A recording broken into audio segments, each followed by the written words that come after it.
para tenaga honorer, P3K, dan aparatur sipil negara.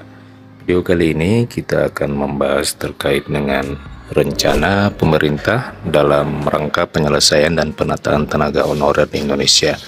Semua honorer wajib mengetahui hal ini untuk kondisi kita para rekan-rekan tenaga honorer ke depannya. Untuk itu kepada rekan-rekan silakan disimak dan ditonton secara lengkap video ini agar rekan-rekan bisa menerima informasi secara utuh dan menyeluruh.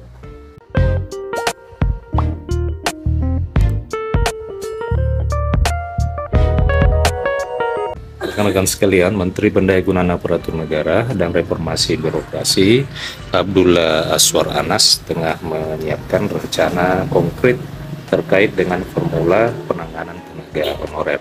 Solusi ini tentu akan diumumkan sebelum tanggal 28 November tahun 2023 mendatang. Hal ini sesuai dengan pasal 99 ayat kedua Peraturan Pemerintah Nomor 49 tahun 2018 tentang manajemen pegawai pemerintah dengan perjanjian kerja.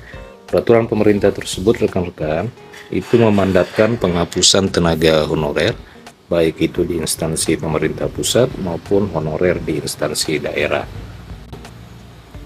Menteri Pendayagunaan Aparatur Negara pun mengungkapkan bahwa pihaknya akan memastikan penyelesaian honorer akan dilakukan dengan 4 prinsip. Prinsip yang pertama adalah tidak akan melakukan pemutusan hubungan kerja secara massal.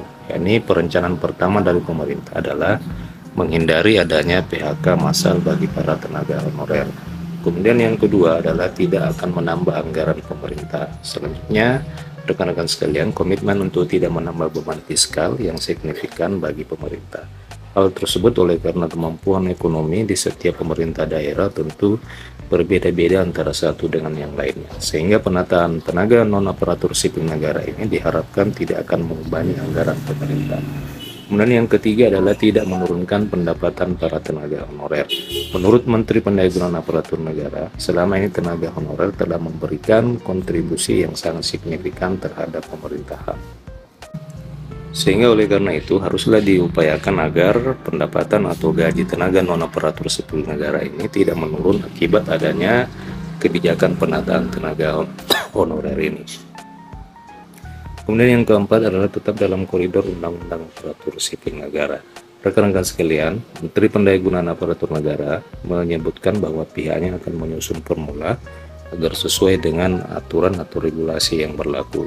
Lebih lanjut, Menpan menjelaskan bahwa prinsip ini lahir dari hasil koordinasi dengan berbagai organisasi pemerintahan daerah guna mencari jalan tengah dalam penanganan tenaga honorer ini. Koordinasi dan konsultasi tersebut telah dilakukan mulai dari koordinasi dengan Dewan Perwakilan Rakyat, Dewan Perwakilan Daerah, sejumlah asosiasi pemerintah provinsi dan pemerintah kota dan kabupaten se-Indonesia, perwakilan tenaga non-aparatur sipil negara, serta kalangan akademisi dan berbagai pihak lainnya.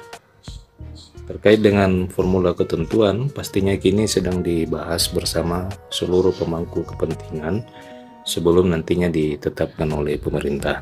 Jadi rekan-rekan sekalian, kita tunggu saja kira-kira kebijakan apa yang akan diambil oleh pemerintah. Namun pada prinsipnya pemerintah akan mengambil kebijakan dengan memperhatikan 4 poin tersebut yang telah saya sebutkan di atas.